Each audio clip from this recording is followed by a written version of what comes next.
Hello everyone, আশা করি সকলে ভালো আছেন। আজকে আমাদের আলোচনার বিষয় হলো dealing with customers and distributors. কীভাবে কাস্টমার এবং ডিস্ট্রিবিউটরদের সাথে ব্যবহার করতে হবে সেই বিষয় নিয়ে আজকে আপনাদেরকে শেখাবো প্লাস ধারণা দেব। 1 নাম্বার, কাস্টমারের সাথে খুবই সুন্দর ভালো ব্যবহার করতে হবে।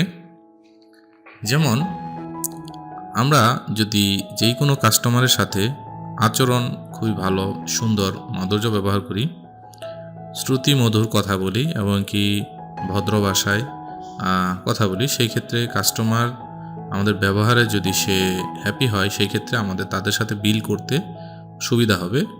প্লাস কাস্টমার হ্যাপি হলে নেক্সট টাইমে আমাদের এখানে আবার সে আসবে এবং কি সে সন্তুষ্ট হলে সে তার একটি কাজের বিনিময়ে সে আরও 10টা কাজ আমাদের এখানে নিয়ে আসবে। প্লাস তার যত বন্ধু বান্ধবী আছে, আত্মীয় স্বজন আছে, সবাইকে নিয়ে আমাদের এই সার্ভিস সেন্টারে সে আসতে পারে। তো অবশ্যই কাস্টমারের সাথে খুবই সুন্দর ভালো ব্যবহার করতে হবে। নাম্বার 2,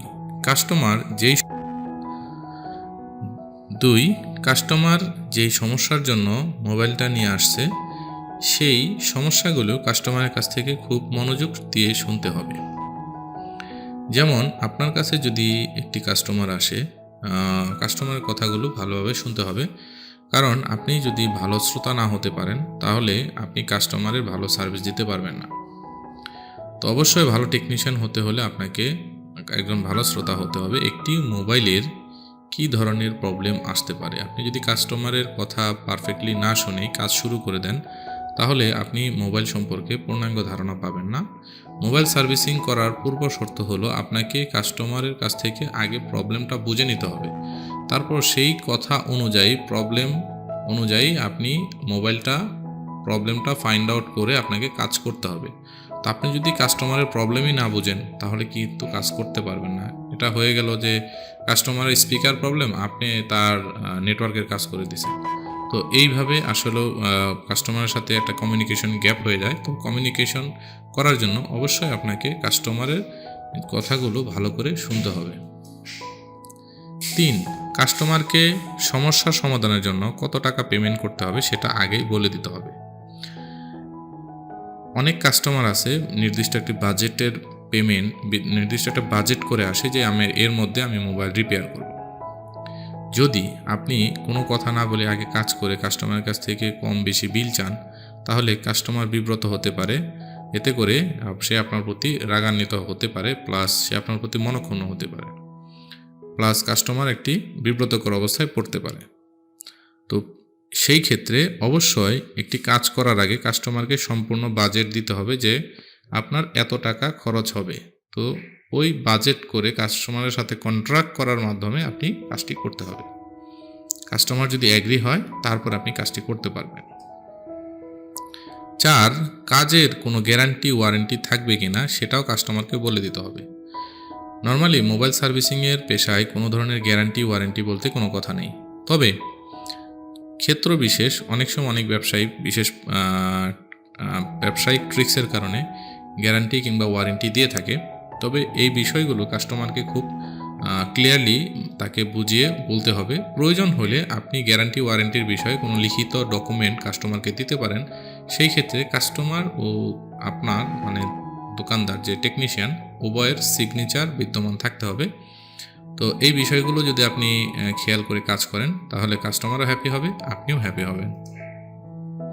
5, কাস্টমারের কোনো গোপন তথ্য ডাটা তার মোবাইলে আছে কিনা এটা তাকে জিজ্ঞাসা করে নিতে হবে।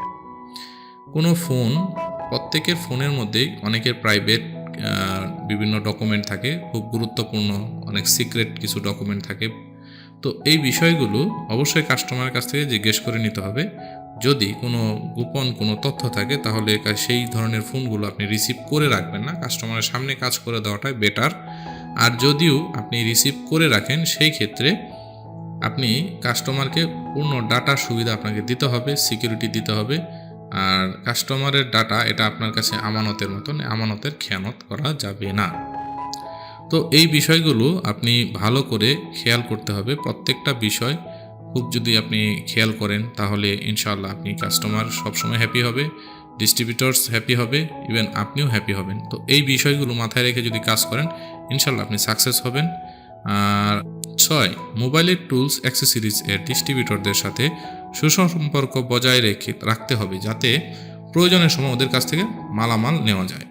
নর্মালি আপনি যেই দোকান থেকে টুলস এবং কি প্রোডাক্ট আপনি কালেক্ট করবেন, সেই দোকানদার কিংবা সেই ডিস্ট্রিবিউটরের সাথে আপনাকে অবশ্যই যে আপনি ডিল করবেন সেই ডিলটা 100-এ 100 ওকে থাকতে হবে, প্লাস তার সাথে সুসম্পর্ক বজায় রাখতে হবে, রেগুলার কন্ট্রাক্টে থাকতে হবে, লেনদেন পারফেক্টলি করতে হবে।